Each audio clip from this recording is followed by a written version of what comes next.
Hello, everybody, and welcome back to the Political Buzzwords series on language culture and Dr. Lou.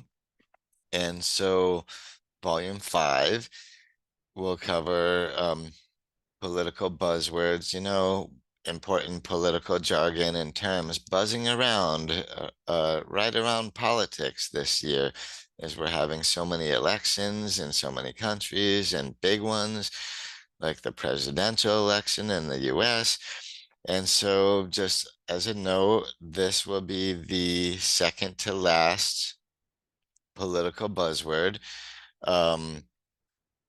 Volume in this series so far because we're getting close to the end of the alphabet at S through V in this series, in this volume. And so volume 6 will cover the end of the alphabet. And so if you like the political buzzword videos, please check them out. And volume 6 will be coming out in just a couple of days as well. And so if you don't like the political buzzwords videos, then you'll be happy to know I'll be moving on to other topics very soon on this channel. So what's the first political buzzword I want to talk about, starting with S?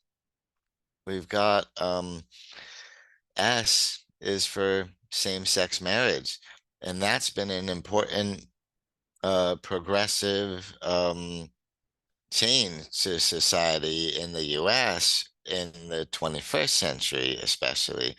And this was not even a thing available to same-sex couples in the 20th century in the US. Whereas in the 90s, same-sex civil unions were available in Vermont and in Hawaii. But that's only 2 out of 50 states, and that's civil unions as opposed to marriage. And there was also, of course, in the 90s, Bill Clinton signed into law something called the Defense of Marriage Act, which defined marriage as between a man and a woman as far as the federal government is concerned. And um, and that didn't get struck down by the courts until 2013, I believe. And so same-sex marriage in the US didn't really develop until the 21st century, whereas first you had the mayor of San Francisco, I think it was, Gavin Newsom, I think he was at the time mayor. Um, and he was performing some same-sex marriages, and California had a bumpy road for that, with that whole thing. And so actually Massachusetts in 2004 again was the first state to legalize same-sex marriage statewide, and several other states followed through.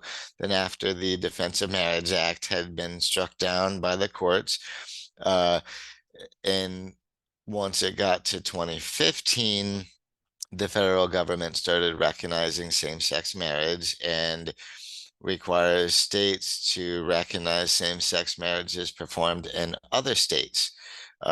So that's really come a long way. So that's just a little history about same-sex marriage, which of course means a marriage between two individuals of the same sex, either two men or two women. And that's why sometimes it's called gay marriage. And so moving on, what else starts with S? Sock jock, right? We know these types. These are usually radio hosts, radio presenters who are expressing a lot of offensive statements and offensive things. And often they're expressing extreme political or social views, and most often they're right-wing viewpoints. And so good examples of sock jocks would be, of course, um, Glenn Beck we have down there, as well as, well, Russ Limbaugh and Howard Stern comes to mind if I want to talk about three of the biggest sock jocks within the last 30 years. Those three certainly come to mind, and that's why they're all included in the various pictures. And they're not the only ones, so that's why there's some more. So sock jock, they're expressing extreme points of view and often make offensive statements. And this is all to garner ratings, to boost their own careers and all that. And so sometimes they end up boosting the political careers of right-wing politicians right along with them. And so what else is asked for? Silent majority. So the silent majority, when we speak of that, we're talking about when a large group of individuals, a really big number of individuals, they share, they have similar political beliefs or a similar political point of view, but they rarely talk about it, especially in public.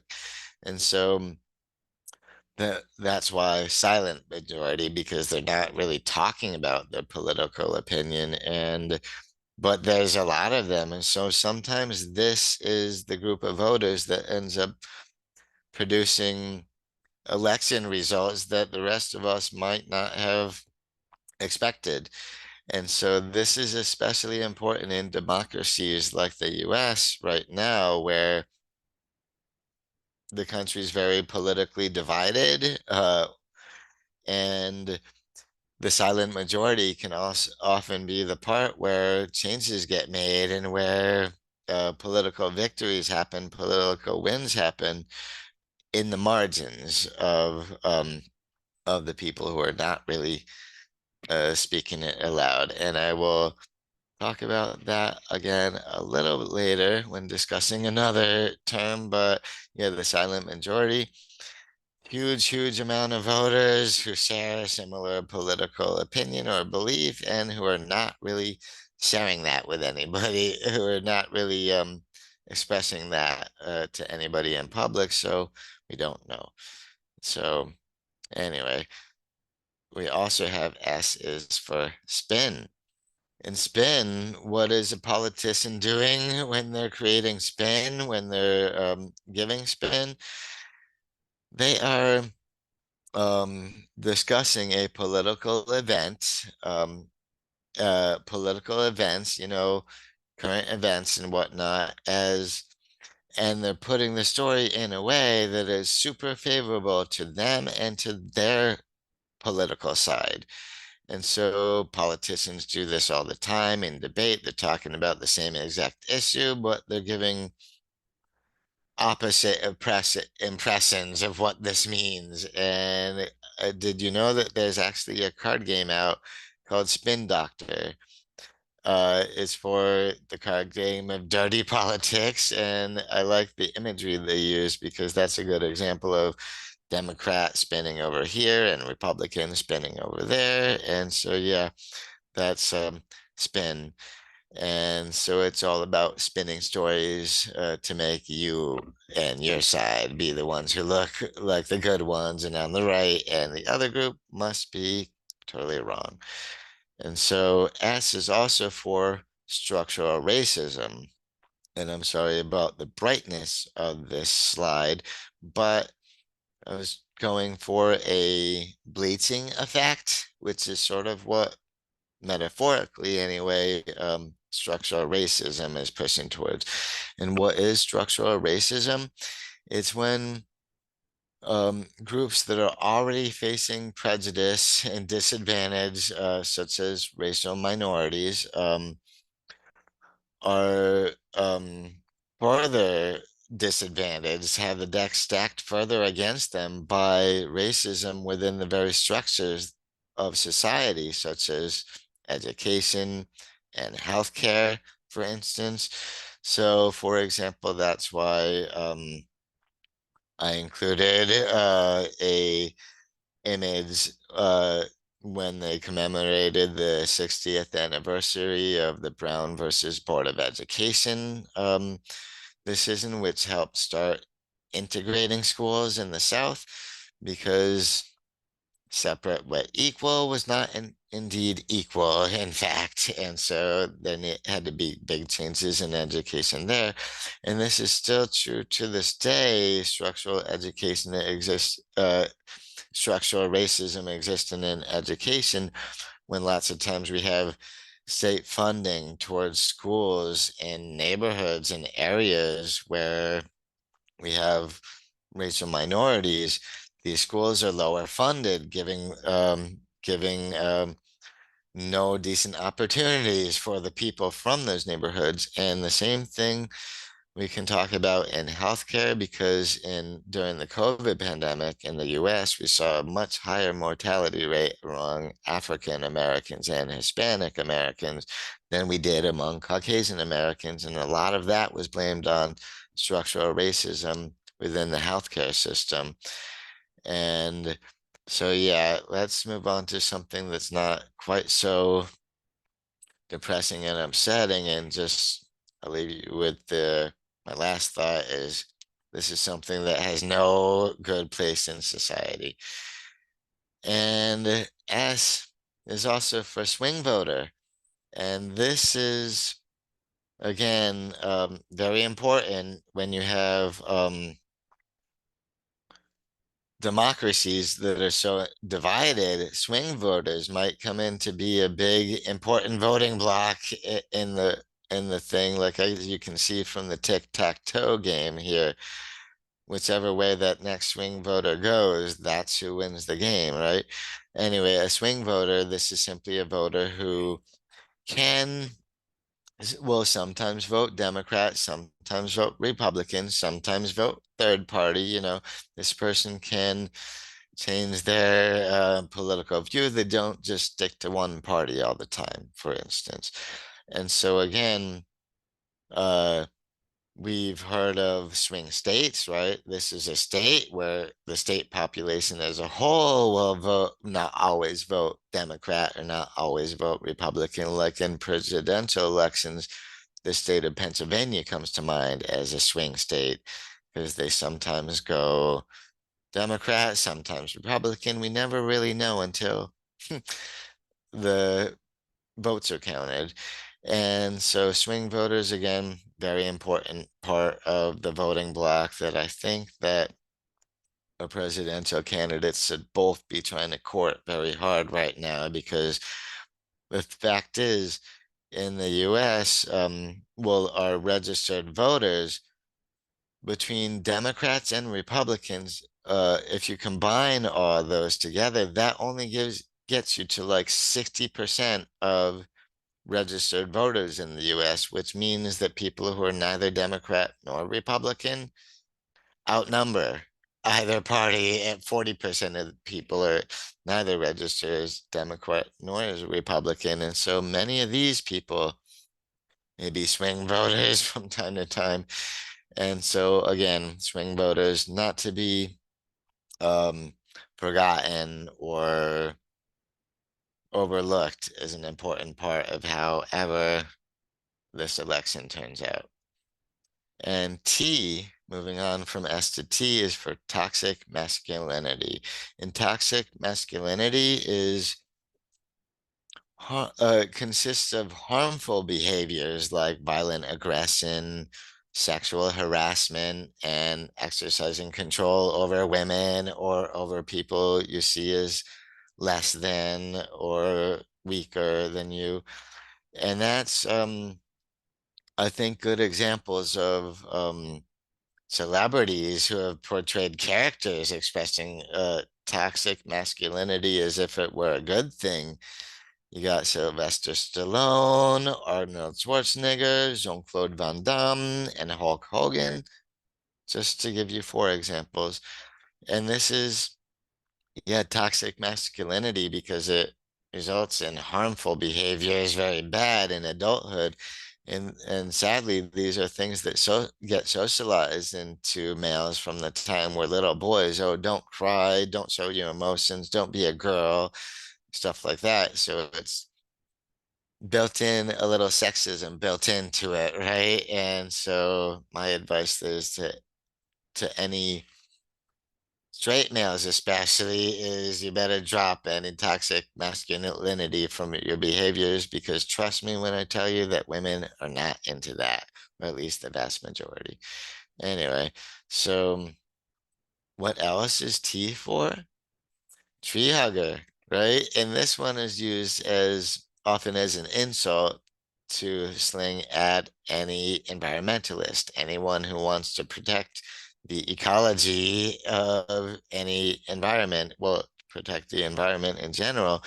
And the imagery that comes to mind is either you got a human being hugging a tree because they love it so much, because that's how much they love nature. And also imagery comes to mind of protesters hugging trees, and sometimes they actually chain themselves to the trees and all that to make sure that the trees will not get cut down.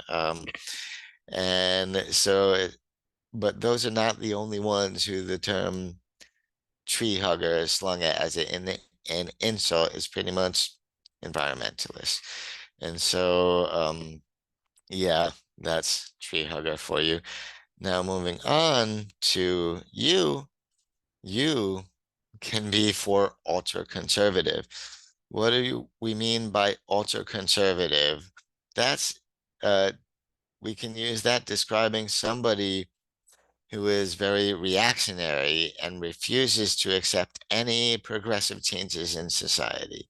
And that's why I thought Project 2025 was a good example of that, because and a lot of this project details ways where we would undo some of the progressive changes that we've made in society, including and not limited to the same-sex marriage that I talked of earlier.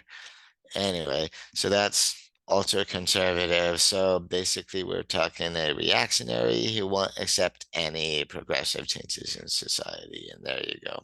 So not just conservative, but ultra, because they're so reactionary about it. And so U is also for untruth. So this is fairly new word to be used. We didn't use this in political jargon before like a decade ago, all that much. And that's because politicians started coming out who were telling untruths, and we needed, well, it's just a way to avoid saying lie. So other words for untruth, fib, lie, um, deception. These are words for untruth. It's simply if they're saying something, if they're saying that something is a fact, is factual, but it's an untruth, that means if it's fake, it's a total lie, and there you go. So that's why fingers crossed behind or back there. Anyway, and so we also have you can be for useful idiot.